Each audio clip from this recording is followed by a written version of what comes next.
yung mandatory drug test din, no, we will be asking the help of IDEA. Kaya nagpapasalamat ulit ako kay Deputy Director General Rene, no, dahil nag-offer ng IDEA na tumulong sa LTO at sa LTFRB.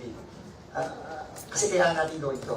And by the way, no, hindi lang ito sa Solid North. Kagaya nung sinabi ko, ulitin ko, mag-i-issue kami today ng Department Order, mandatory na for all public utility vehicle companies. No? Ang mandatory drug testing. At mag-i-issue din kami ng DO, ginagawa na ito ng task force natin, ng mandatory road testing para sa lahat. Hindi lang ito sa Solid North, sa lahat na ito i-apply. Okay? Kasi hindi pwede.